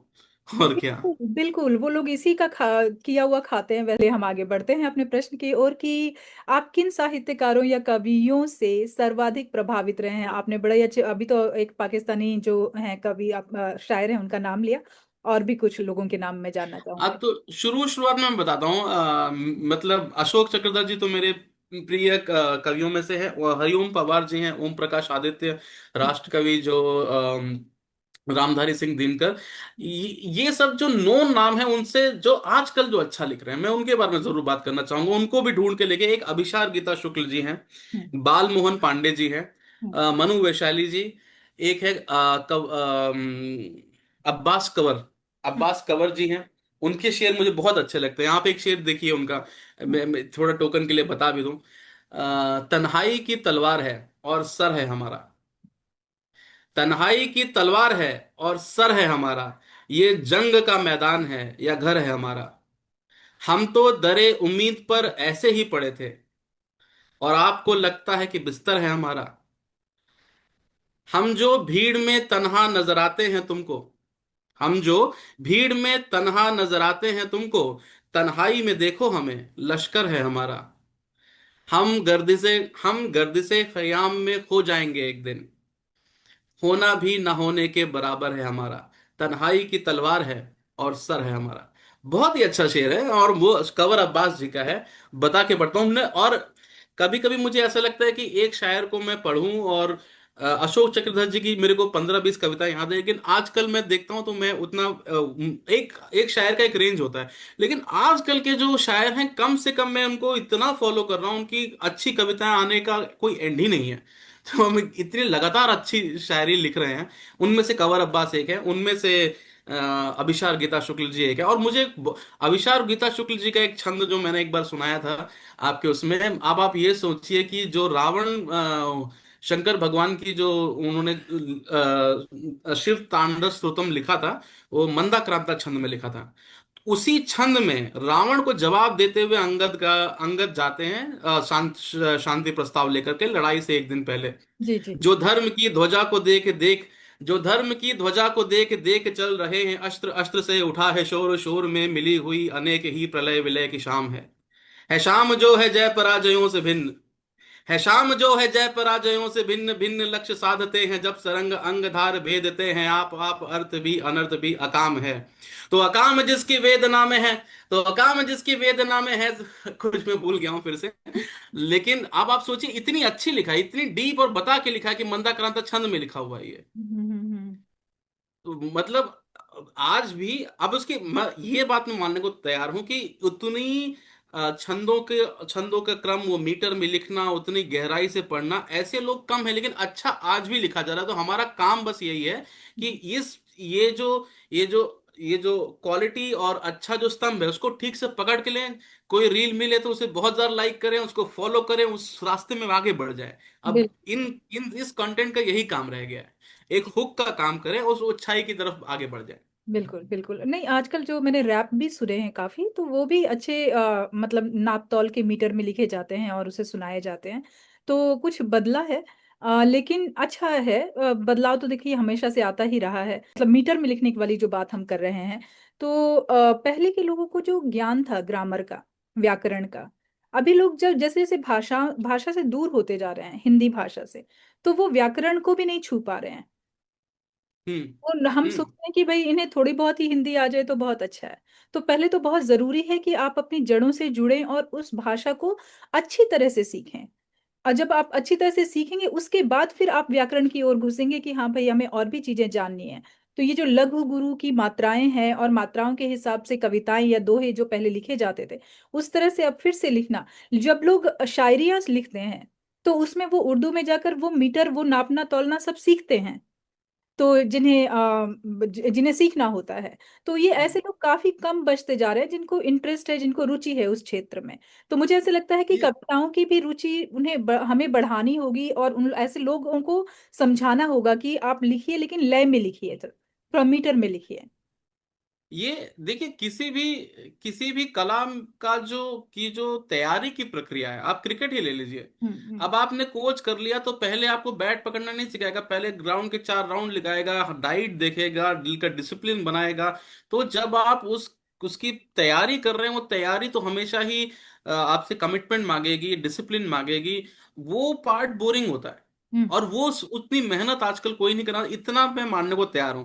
मेरा जो मैं जिस जिस जरिए से देखता हूँ, जैसे मैंने अपनी सिस्टर की बेटे का एग्जांपल बताया, उसको 2 चीज मैंने सिखाई। एक चेस, सिखाई नहीं, मतलब उसको रुचि हम्म। का बीज मैंने डाल दिया। तो एक चेस है और दूसरा कविताएं हैं। तो मेरा बस उद्देश्य ये रहता है कि जब मैं पहली बार किसी को ये इंट्रोड्यूस करूं तो सरल बनाऊं और उसको उसमें मजा आए। एक बार हुक में मजा आ गया तो बाकी का जो रास्ता है वो सीकर अपने आप तय कर लेता है। जी बिल्कुल उसको सही। लग जाता है हाँ कि यार इसमें अलग जो मैं बहुत समय से बहुत सारे गाने सुन रहा हूँ, ये गालिब हैं हवालात में, प्रेमचंद के साथ में, मुंह में कपड़ा ठुसा हुआ है, हथकड़ियां हैं हाथ में। अब इन बातों में कुछ मजा है। अब वो मजा पूरी तरीके से लेने में, अब वो क्या है कि उसने रश्मि रथी पूरी पढ़ ली है, उसका वीडियो भी हो पूरी, चारों सर्ग वो अपने आप पढ़ लेता है। क्या तो बात। अब ये मजा देने का जो काम है, दिलाने का काम है। और जितना भी मैं प्रेजेंट करता हूँ काफी सरल शब्दों में हो, आपको भाव के उस स्तर को छू ले। बिल्कुल बिल्कुल। जिस तरीके से और कविता वो मुझे को स्वाद उसे मेरे को, वो चख ले, ये हाँ वो चखना मजा बहुत चख जरूरी। ले, हम्म। वो मजा को चखना बहुत जरूरी है। जी। तो ये इतना काम रहता है। जो अब ये कविताएं बुरे वक्त में मुझे भी काम आई हैं, तो मुझे पूरा पूरा विश्वास है कि भाई ये आपको एक अच्छा व्यक्तित्व बनाने में बहुत बड़ा योगदान है। और आप बहुत अच्छे व्यक्तित्व हैं, आपने पढ़ाई लिखाई अच्छी करते हैं, सिगरेट शराब नहीं पीते। तो ये आपको बुरा वक्त आएगा तो आपको एक फ्यूल का काम देंगे, तो आपको 4 पिलर से आदमी को अपने जीवन में लड़ाइयों से लड़ने की सहायता वो मिलती है, ईंधन मिलता है। एक हो गए हमारे माता पिता, उनकी भी क्षमता है। जब आप कॉलेज में जाएंगे तो बहुत सारी चीजें हैं जो वहां पर उनका कंट्रीब्यूशन नहीं रहता। एक आपकी पढ़ाई है। अब आप ऑफिस में है, पॉलिटिक्स हो रही है आपके साथ, तो अब पढ़ाई का भी, अब पॉलिटिक्स उसका आंसर नहीं दे सकती। अब आपको अपने तरीके से अपने रास्ते निकालने हैं। तीसरा है आपका पैशन। तो अगर आज ये बॉस से काफी लड़ाई हो गई है, कुछ भी है, अब मैं ज्यादा बैडमिंटन खेलता हूं तो मेरे को वहां से कविताओं से ऊर्जा मिलती है।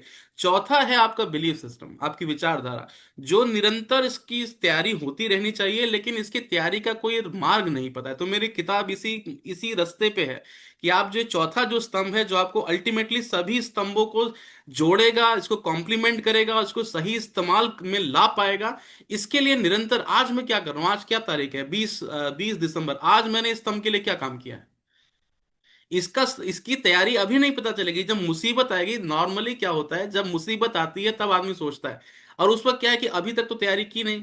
जब मुसीबत आएगी तब आग आदमी क्या लगने करते पर हैं, कुआं हिट खोदेंगे तो एंड ट्रायल। जी जी चौथा था आपका बिलीफ सिस्टम, विचारधारा, जिसमें हर हर चीज जो आप कंज्यूम करते हैं उसका तो योगदान यही है, हमारी जो ग्रंथ है उनका भी योगदान है। लेकिन उसमें से नॉर्मली एक दिक्कत ये होती है कि हम धर्म को सुनते हैं, धर्म की नहीं सुनते। को मतलब हो गया कि अब उसके रिचुअल्स, व्रत कितने हैं, ये कब आ रहा है, वो कब आ रहा है, उसको अंडरस्टैंडिंग के साथ। जो मेरा जब पहला बार जनेऊ हो रहा था, तो मैं पंडित जी आए, उन्होंने बोला ये धागा है, इसको 4 टुकड़े करो, उसको इसमें आग में फेंक दो, फिर आकाश में फेंक दो, फिर पीछे फेंक दो। तो मैंने पूछा फिर ये, और ये चूने से पूरा ये कर दो। तो मैंने बोला कि ये करते क्यों हैं? हम्म तो उन्होंने बोला ऐसे करोगे तो फिर पूजा कभी हो ही नहीं पाएगी, तुम्हारे इस सवाल का जवाब मैं दे देता हूँ। तो फिर उन्होंने बताया, जो हम जितने भी इसका क्रिएटर है उन सबको वस्त्र प्रदान करते हैं, तो अग्नि को वस्त्र दिया, आकाश को वस्त्र दिया, भूमि को दिया, और चूना इसलिए है ताकि कीड़े मकोड़े ना आए। तो अब तो जो लिखा गया है उसको अब जो अब धर्म की जो की बात होगी, जो लिखा गया है, अब आप राम को समझिए। अब आप पूजा कर रहे हैं, अगरबत्ती जला रहे हैं, वो अलग है, वो तो कॉम्प्लीमेंट्री है, वो आपकी श्रद्धा के ऊपर है। लेकिन वो क्यों चले गए, क्यों उन्होंने कोई क्वेश्चन नहीं किया, कैसे उन्होंने जंगल में रह करके इतने इतने उस विशाल आदमी को हरा दिया। तो ये आपको आपके बिलीफ सिस्टम में तब काम आएगा जब आपके आपके जिंदगी में वैसी स्थिति आएगी जो आपको आपकी कामनेस को डिस्ट्रॉय कर देगी। जी जी, ये बहुत बड़ी बात कह रहे हैं आप। थोड़ा सा और विस्तार में बताएं, बड़ा अच्छा लग रहा है सुनने में। हम तीसरा राउंड भी ले लेंगे अगर आपके पास समय रहा जी। तो। जी। अब मैं मैं तो इससे किताब लिख रहा हूँ, ये संबंधित मेरी हाँ, किताब का ये जो भी आप बोल रहे हैं, ये रामायण पढ़ने के बाद या सुनने के बाद, या आपके जो फोर फादर्स हैं वो इसी क्षेत्र से संबंधित हैं, तो वो इन चीज़ों के बारे में काफ़ी कुछ जानते हैं, तो इस वजह से आप जानते हैं। और जैसे कि आपने बताया कि जनेऊ में हम ये चीज़ें कैसे, तो ये जिज्ञासा पैदा होना कि यह कार्य किस लिए किया जा रहा है और इसका क्या उपयोग है और ये लाइफ में किस तरह से काम आता है, तो इस तरह के सवाल आपने अपने पिताजी से पूछे थे, या मतलब कैसे शुरू कैसे हुआ? देखिए, पहली तो ये बात है कि मेरा एक व्यक्तित्व है, बाकी सारे लोग भी होते हैं, वो इस बात को कह नहीं पाते। I hmm don't do anything for the sake of doing that thing. मतलब सिर्फ चाहे फॉलो वो वर्ड से मेरा, जानते हैं, आप जानना चाहते हैं कि इसमें ऐसी हाँ, क्या चीज है कि मैं क्यों फॉलो करूं इसे। हम्म कोई भी काम मेरे जिसमें मैं जिंदगी में 1 घंटा 5 घंटा दे रहा हूं, मैं हाफ हार्टेडली कर ही नहीं सकता। हम्म उससे अच्छा है कि मैं छोड़ दूं। हम्म जैसे मैं गाना नहीं गा सकता तो मैंने छोड़ ही दिया, हम्म ठीक है। लेकिन अगर मैं किसी चीज को, मेरे को आधा घंटा 5 घंटा रोज करना है, ये पढ़ाई में भी है, मेरी नौकरी में भी है, मेरे बैडमिंटन में भी है, मेरी कविताओं में भी है, अब मेरे फिलोसफी जिस बुक में काम कर रहा हूं, तो एक एक सवाल जो है, जब आपको क्लैरिटी नहीं मिलेगी तब तक जो है उसमें अगला ना मजा आएगा, और फिर उस दिन है, फिर आप छोड़ देंगे कुछ दिन। तो जब आप धर्म की बात कर रहे हैं, इतना व्याप्त है, इतने लोग कर रहे हैं, तो फिर आप ये बताइए कि मेरे ऑफिस में 5 लोगों ने 1 साल भर कुछ काम नहीं किया, उसका प्रमोशन हो गया। और मैं ऐसा आदमी हूं, मैं तो बैंक में काम करता हूं, किसी से झूठ कैसे बोलूं? कैसे बोल दूं क्रेडिट कार्ड ले लीजिए, इसमें कोई चार्ज नहीं लगेगा, और फिर क्रेडिट कार्ड लेकर के हमारा तो टारगेट हो गया, फिर कस्टमर परेशान कर रहा है। हम्म बैंक में ऐसे हजारों एग्जाम्पल है। लोग एक इंश्योरेंस पॉलिसी बेच देते हैं, कुछ कुछ बेच देते हैं, अपना प्रमोशन मिल जाता है, बॉस को थोड़ा ये बता दिया। बड़े जो खराब रास्ता है, जो बड़ा आसान लगता है। लेकिन जब अच्छा आदमी है, उसके मन में एक सवाल उठता है। अब सवाल क्या है कि उसने 3 4 साल काम किया, ना प्रमोशन मिला, ना सैलरी हाइक मिला। क्या वो हम्म चोरी नहीं कर सकता? हाँ, कर सकता है। हम्म तो एक्चुअली उसके मन में जो सवाल उठता है, जिसका वो आंसर नहीं मिल पाता, वो सवाल ये है, I am paying the price of being nice. तो अब क्या है, उसके पास दो ही उत्तर है। या तो वो सब कर ले जो बाकी भी करते हैं, आपसे वो भी चोरी कर ले, आपसे वो भी बटरिंग कर ले, या फिर अपने चौथे स्तंभ को वो काम में लाए। कुछ तो ऐसा है जो अच्छाई, you have to be, you have to become happy the way you are, you don't have to become anybody else. तो अब आपके पास सही सवाल होने चाहिए कि मुझे ऐसा क्या नहीं पता है जो मेरी कामनेस को डिस्ट्रॉय कर रहा है। ठीक है, अब देखिए, अब कैरियर में आप एक एक परिस्थिति में आ गए, उस परिस्थिति को आप डिफाइन कैसे करेंगे? तो हमारी जिंदगी में ऑब्स्टेकल्स आते हैं, प्रॉब्लम आते हैं, और डेडलॉक आते हैं। तो तीनों में डिफरेंस क्या है? कैसे हम यार्डस्टिक कौन सी यूज करेंगे, तब हमें ये पता चलेगा नहीं ये तो ऑब्स्टेकल है, इसको तो मैं आसान से क्रॉस कर लूंगा, ये थोड़ी प्रॉब्लम है। और अब ये जो स्थिति है ये डेडलॉक है। जब हम इस स्थिति का निर्धारण करेंगे तभी इसके लिए काम कर पाएंगे। तो हमारा जो माइंड कितनी फ्रीक्वेंसी से आंसर दे रहा है ये निर्धारित करेगा कि ये ऑब्स्ट्रक्शन है, प्रॉब्लम है कि डेडलॉक है। तो मान लीजिए घर से मैं ऑफिस जा रहा हूँ, रोज बस पकड़ता हूँ, आज बस मिस हो गई, तो अब क्या है, कैब कर लूंगा। तो जिंदगी जो नॉर्मल सही तरीके में चल रही है उससे हल्का डेविएशन हुआ तो ऑब्स्टेकल हो गया। अब क्या है, माइंड तुरंत उसने आंसर दे दिया, तुरंत आंसर है, इसलिए ऑब्स्ट्रक्शन ऑब्स्ट्रक्शन है। अभी यही सिंगापुर में मेरी मम्मी को एक जगह से काव्य सम्मेलन जाना हो, मैंने बस नंबर बता दिया और वो बस मिस हो गई। उनके लिए यही कैब मुश्किल ना प्रॉब्लम है, क्योंकि उनके लिए बहुत दिमाग लगेगा कौन सा ऐप करेंगे, मम्मी को तो वैसे भी प्रॉब्लम होती है। तो व्यक्ति सापेक्ष है। और माइंड, अब देखिए प्रॉब्लम क्या है, मेरे घर में कोई बीमार है, तो मैंने डिसाइड किया कि मैं उसको डॉक्टर के पास ले जा सकता हूँ। ठीक।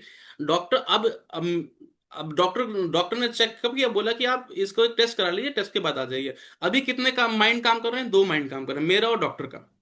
7 दिन के पास मैं डॉक्टर के पास गया तो डॉक्टर ने रिपोर्ट देख के बोला कि भाई इसको पैनल ऑफ डॉक्टर्स के पास रेफर करना पड़ेगा केस। पैनल में 5 डॉक्टर है। तो अब कितने माइंड काम कर रहे हैं, दो मेरा और 5 पैनल का, 7 डॉक्टर। तो ऑब्स्ट्रक्शन से बहुत ग्रेविटी उसकी बहुत ज्यादा बढ़ चुकी है, माइंड काम कर रहे हैं अभी, ज्यादा माइंड काम कर रहे हैं। डेडलॉक ये होता है जब ह्यूमन माइंड काम ही करना बंद कर देते हैं, उस परिस्थिति को डेडलॉक कहते हैं। अब देखिए 5 साल से नौकरी कर रहा था ये आदमी, अच्छा काम कर लिया, टारगेट अचीव कर लिया, ना सैलरी मिली ना प्रमोशन मिली। अच्छा, डेडलॉक भी 3 तरह के ही होते हैं, ये हेल्थ का हो गया, रिलेशनशिप का हो गया, फाइनेंस का हो गया, 3 तरह के ही डेडलॉक है जो पूरी ह्यूमैनिटी को, आप पिछला अपने लाइफ में किसी को भी देख लीजिए जो परेशान हो। हम्म। तो मैं थोड़ा टाइम एक्सटेंड हो रहा है, मैं किताब के बारे में ज्यादा बोलता जा रहा हूँ। नहीं, अब तो आप कंप्लीट करें जी। हाँ, तो तो बस यही बात तो हमने अब डेडलॉक देख लिया। अब डेडलॉक के वक्त ये बिलीफ सिस्टम का, राम जी के आप लाइफ देखिए, उनको कभी लगा ही नहीं, इतनी परिस्थितियां आई, पिताजी ने बोल दिया जंगल चले जाओ। अब देखिए, अब उनको राजा बनना था, वो जंगल चले गए। जंगल चले गए तो रावण उठा के ले गया। ऐसी ऐसी परिस्थितियां हैं। आप आदमी क्या, आदमी का कुनबा समाज इकट्ठा कर लीजिए, उस प्रॉब्लम का सोल्यूशन मिलेगा ही नहीं। लेकिन उनकी मनस्थिति कभी गई ही नहीं, कभी उनके मन के अंदर जो कामनेस है वो कभी खत्म हुई ही नहीं। तो ऐसे डेडलॉक है जिससे आप वो, अब छोटा सा प्रमोशन नहीं मिल रहा, कामनेस खत्म हो गई, लग रहा है लाइफ में कुछ बचा ही नहीं है। तो उनको इस तरीके से सीखना है। अब आपके क्वेश्चन बड़े क्लियर हो गए। डेडलॉक ये है, उनको ने ऐसे किया था, क्या मैं उसे क्या सीख सकता हूँ, क्या पढ़ सकता हूँ। इसको सिंप्लीफाई करने के लिए अब एक किताब लिख रहा हूं मैं, जहां पर। नहीं, बिल्कुल सही आपने बात की है, लेकिन मैं थोड़ा सा, मेरा दिमाग अभी यहाँ पे ये कह रहा है कि ठीक है, राम जी ने अपने आप को सौंप दिया था क्योंकि उनको पता था कि चीजें, मतलब जब तक आप बाहर नहीं निकलेंगे, आपको, आप परिस्थितियों से नहीं भिड़ेंगे, आप नई चीज नहीं कर पाएंगे। आपका जो कर्म है, जिस जिस उद्देश्य से आप धरती पर आए हैं, वो नहीं हो पाएगा। तो कहते हैं कि एक जगह पे रह करके आप कुछ नहीं सीख पाते, you should explore yourself. Simple सी बात है। अब एक्सप्लोर करते वक्त बाधाएं तो आएंगी ही। वो जरिया उनका कुछ भी बना हो, एक तरह से वो एक्सप्लोर करने ही बाहर गए थे, दोनों हम्म। पति पत्नी। राइट। अगर हम्म। हम जैसे देखें कि हम भाई भारत से हम्म। यहाँ तक आए हैं, हमने भी अपनी डेस्टिनी पकड़ी हुई है कि भाई जहाँ का दाना पानी लिखा होता है, आपने वहां जाना होता है। हम हम्म। लोग भी तो वही अपने माँ बाप से दूर और यहाँ पर निकल कर आए हैं। जब हम्म। मेरे 14 साल पूरे हुए थे यहाँ पर, उस समय राम मंदिर बना था वहां पर, और मैंने वहां पे मंदिर में वो गीत गाया था, और मैं मन में सोच रही थी कि मेरे भी 14 साल कंप्लीट हो गए। और उसके बाद मैंने भी ये काम, जैसे राम काज करबे को आतुर, जो हनुमान जी है, बालाजी, मतलब मुझे ऐसे कुछ महसूस हुआ कि जो मैं कार्य कर रही हूँ विश्व साहित्य सेवा संस्थान का, कहीं ना कहीं वो लगे हुए हैं, मेरे अकेले के बस का नहीं है, लेकिन फिर भी हम्म। किए जा रही हूँ और चीजें होती जा रही हैं, तो कहीं ना कहीं ये राम काज ही है और कोई सपोर्ट कर रहा है मुझे। तो आप जैसे लोग हैं, सभी लोग हैं, तो इनका, इन सभी लोगों का की सहायता मिलना, मतलब मेरे बस का नहीं है। मैं इस तरह की नहीं थी, लेकिन मैं एक बात बता रही हूँ कि प्रकृति किस तरह से मदद करती है। अब यहाँ पर जैसे आपने रामायण की बात की, लेकिन जो मन स्थिति है कि आपको, आप जब विश्वास का लेवल इतना बढ़ जाता है, मतलब मैं मान रही हूँ, मैं आपकी बात को बिल्कुल 100% सही कह रही हूँ, क्योंकि मेरे भी विश्वास का लेवल इतना बढ़ चुका है कि भले ही मेरे घर में खाने को नहीं रहेगा, लेकिन मेरे पास लैपटॉप है, मोबाइल दिया हुआ है, मुझे ये काम करना है, मुझे कुछ नहीं मिल रहा है। मीन्स इंटरव्यू लेना या सोशल मीडिया में डालना, ये जस्ट एक काम है और इसे हम कर रहे हैं, तो हमारे दिमाग में क्या है कि क्लियर है कि हमसे करवाया जा रहा है और हम कर रहे हैं। तो जब हम पूरी तरह से अपने आप को सौंप देते हैं तो वो मना स्थिति शांत हो जाती है। लेकिन जब तक हम पकड़े हुए रहते हैं, राइट, और वो उतना विश्वास नहीं बनता है। ये चीजें मेरे साथ मतलब बहुत सारे लोगों के साथ होती है कि घर की परिस्थिति कैसी है। अगर दिनेश जी भी ना काम करें, मैं बता रही हूँ, जो हम्म। जिससे हम्म। हमारा घर चल रहा है, ब्रेड एंड बटर चल रहा है, हम्म। तब मेरे मन की स्थिति कैसी होगी? हम्म। उस समय क्या मैं इस विश्वास के साथ अटल रह पाऊंगी? हम्म। तो जब परिस्थिति इतनी अलग हो जाती है, उस समय परीक्षा की घड़ी हो जाती है कि आपकी मन स्थिति जो राम जी की थी वैसी ही क्या हम भी रख सकते हैं? हम्म। तब कैसे हम इतनी मजबूती भरा कार्य करें, तब कैसे सोचें, ये क्वेश्चन मार्क आ जाता है एक आम आम लोग के लिए, हम्म। राइट। हाँ, राम जी तो हम्म। बहुत खास थे, हम्म। हम आम हैं। हम्म। तो मैं बता हम्म। रही हूँ कि जैसे अभी आपका है कि आपने कुछ तो सेविंग की होगी जब अपने बिजनेस को शुरुआत करने से पहले, और उन चीजों से हम्म। आपने धक्का खाया कि भाई नौकरी में मैं इतना काम कर रहा हूँ, इतना समय दे रहा हूँ, लेकिन फिर हम्म। भी मुझे वो चीज नहीं मिल रही है जो मैं रियल में चाहता हूँ। और कहीं ना कहीं आपकी पत्नी भी सहयोग कर रही होंगी, सपोर्ट कर रही होंगी। तो कुछ तो सपोर्ट स्तंभ खड़ा होगा कि आपने ये डिसीजन लिया कि मैं अब इस राह में चलता हूँ। तो हम्म। एक बैकअप बनाना, और अगर हम्म। बैकअप ना ही हो और फिर खड़े होने की कोशिश करना, उस समय जो हम्म। आपकी मन स्थिति होती है, तो वो उस पर आप कैसे कह सकते हैं कि वो जो लेवल होता है सोचने का या अपने आप को देने का, उससे कैसे बाहर आया जा सकता है? हाँ, तो अब आप ये बहुत ही सही सवाल पूछा है, तो उसका मैं कोशिश करता हूँ आंसर देने का। देखिए, आपने मैथ्स पढ़ा होगा, तो एक बॉड मास का फॉर्मूला होता है, BODMAS, bracket BOD, operations multiplication addition, last में सब्ट्रैक्शन आता है। हम्म। अब आपके एग्जाम में ना इतनी छोटी इक्वेशन है, ये लगेगा बॉड मास ही। हम्म। इतनी बड़ी इक्वेशन है, ये लगेगा बॉड मास ही। तो राम को सीख करना और बॉड मास का फॉर्मूला सीख करना है। अब हम्म। आप में हस्बैंड काम नहीं कर रहा, ये नहीं कर रहा, किसी के फैमिली में कोई हेल्थ इशू है, परिस्थिति कितनी गंभीर हो, आपको राम को ही ठीक से सीख करना है। फॉर्मूला वही लगेगा। अब आप जब राम को, अभी मतलब परिस्थिति आई नहीं है, ठीक है, अभी तो आप सामान्य स्थिति में बैठे हैं, तो इस वक्त आप सीख ठीक से करिए।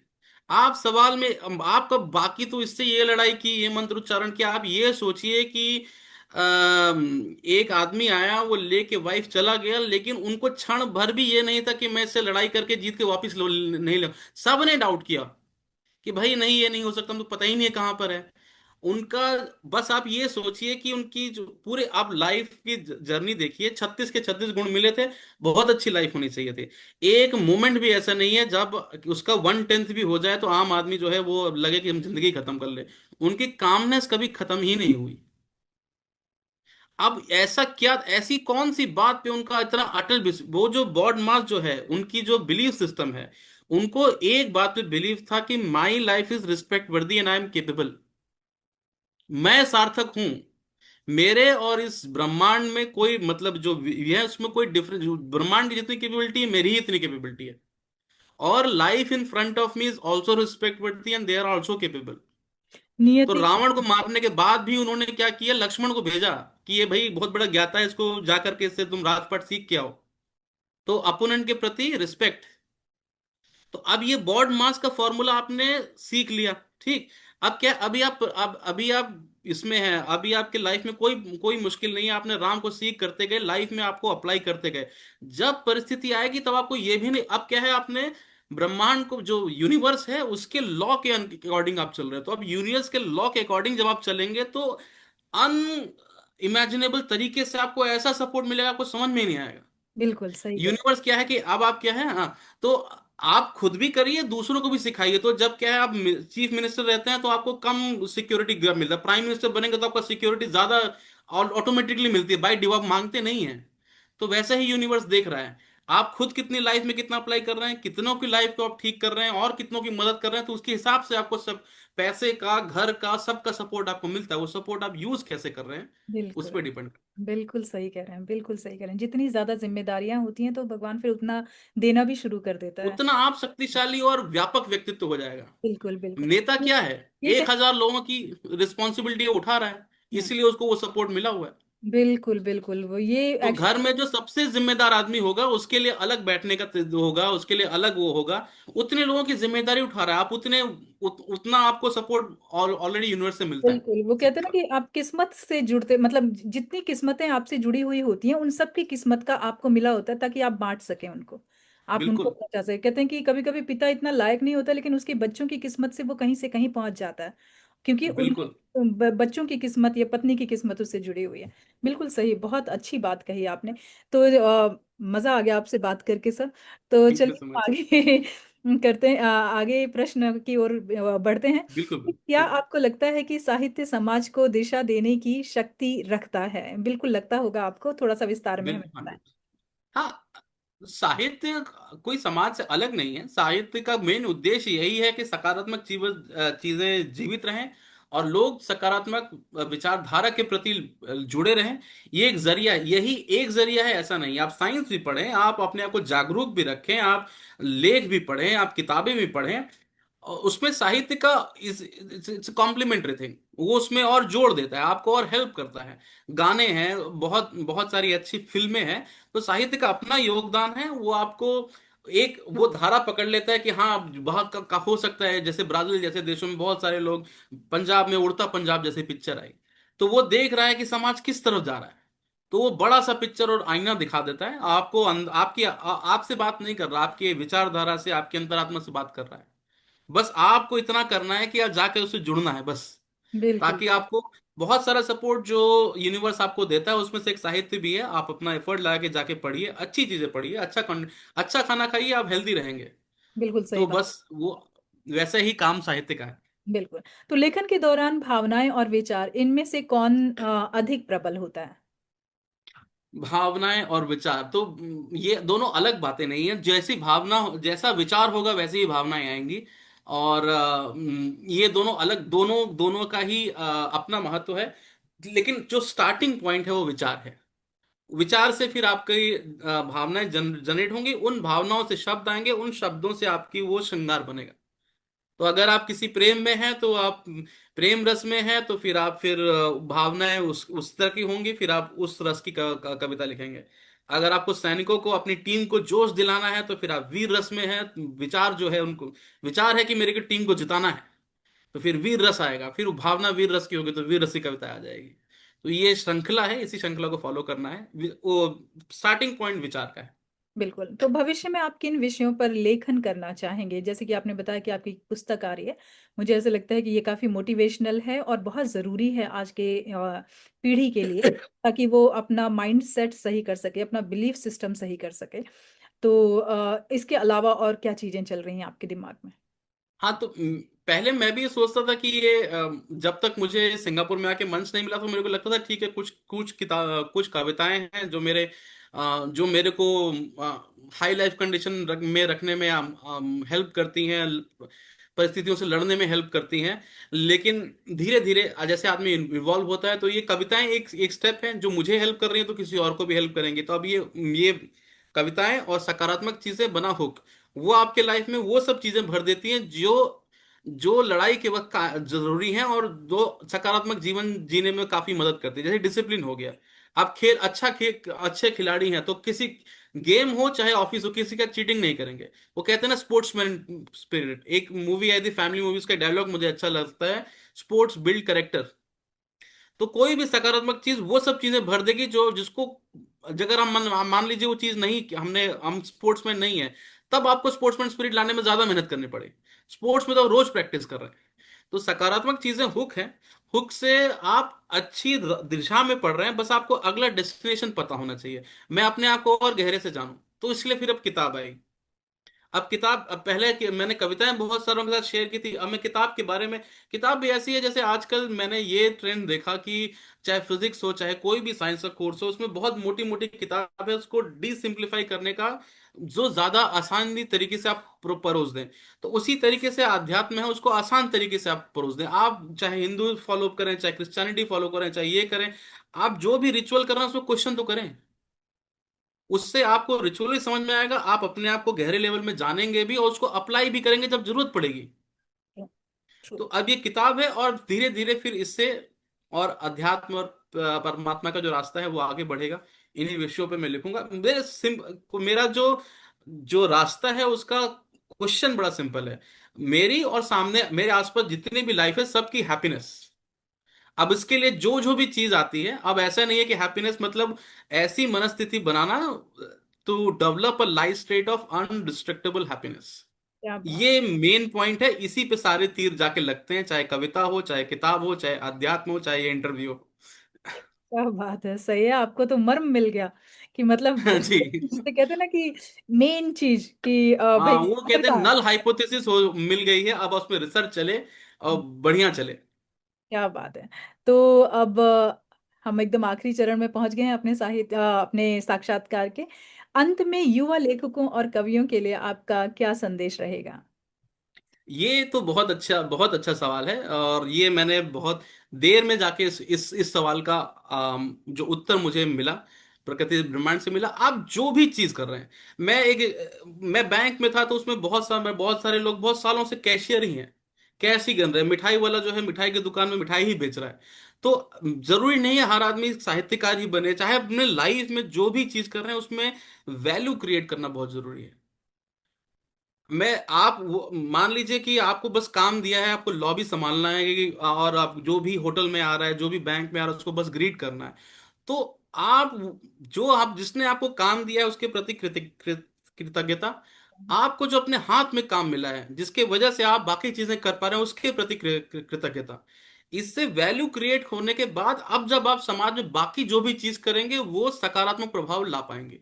तो वैल्यू क्रिएट करने की जो कला है इस पे थोड़ा सा और विचार करना है।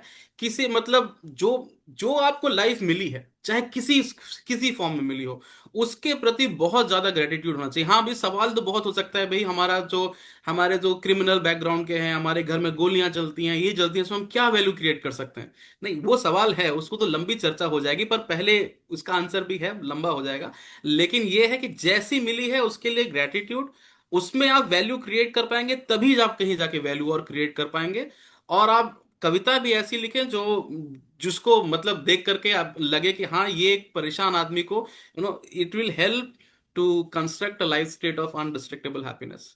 तो इस ऑब्जेक्टिव को अचीव करने में आप जो भी करेंगे उससे वैल्यू क्रिएट हो जाएगी। और वो काफी समाज के लिए और अपने खुद के लिए काफी जरूरी है। बिल्कुल बिल्कुल सही संदेश आपने दिया है जनरेशन को। और मुझे ऐसा लगता है कि जनरेशन काफी कुछ सीख भी रही है। अब जैसे नेपाल का ही केस ले लीजिए आप, कि लोग कहते हैं कि आने वाली जनरेशन ऐसी है, तख्ता पलट सकती है जनरेशन अगर एक बार ही अपने आप में आ जाए। और ऐसे ही होता रहा है कि ये जो गैप है, आपने मतलब आपने संदेश तो बहुत ही अच्छा दिया है। लेकिन मैं थोड़ा सा अभी समय बहुत कम है, नहीं तो हम बड़ी लंबी चर्चा करते हैं इस पर। तो जनरेशन पर भी हम मुझे अब पूरा विश्वास हो गया कि कुछ भी बिगड़ने वाला नहीं है। और हम जो जिस भय में रहते हैं कि मतलब लोगों को ऐसे आने वाली जनर पता नहीं क्या करेगी क्या नहीं करेगी जनरेशन, बट मुझे ऐसा लगता है कि सब बहुत अच्छा करेगी। और जो भी संदेश है वो लेते हैं, वो सीखते हैं, वो अपने तरीके से सीखते हैं, अपने तरीके से करते हैं। एक बात मैं जोड़ दूं, ये जनरेशन में बहुत बड़ा एक एडवांटेज है कि उसको अब मतलब अपनी क्षमता जानने के लिए और अब क्षमता को शार्प करने के लिए जो पहले मेहनत करनी पड़ती थी अब वो नहीं है। इंफॉर्मेशन बहुत अच्छे से अवेलेबल है, जो करना चाहते हैं वो कर सकते हैं। अब वो जिन्होंने हाथ में जो ले लिया है उसको वो वैल्यू क्रिएटिंग कैसे कर पाए, बिल्कुल वो डिस्ट्रक्शन की तरफ ना जाए, वो खुद के लिए, समाज के लिए, फैमिली के लिए वैल्यू क्रिएट कर पाए। बस इस बात पे ध्यान रखना है। सदगुरु ने बोला है बस दो कुछ साल और बचेंगे, किसी को ज्यादा काम करने की जरूरत नहीं पड़ेगी। पर आदमी की जो डिमांड है खुश रहना, वो तो वहीं की वहीं रहेगी। हमारी जो जनरेशन है इतना कंफर्ट ह्यूमैनिटी को कभी मिला ही नहीं। जहाज हो गया, इलेक्ट्रिक पावर हो गई, 24 वाईफाई हो गया, सब हो गया। बहुत कंफर्टेबल स्टेज में आज ह्यूमैनिटी है, पर क्या बहुत खुश है? तो आगे आने वाली जनरेशन को कंफर्ट और अपना टैलेंट करना वो सब कुछ मिलेगा, लेकिन अगर वो वैल्यू क्रिएट करना और उसी में सीख जाएंगे तो खुश भी रहेंगे।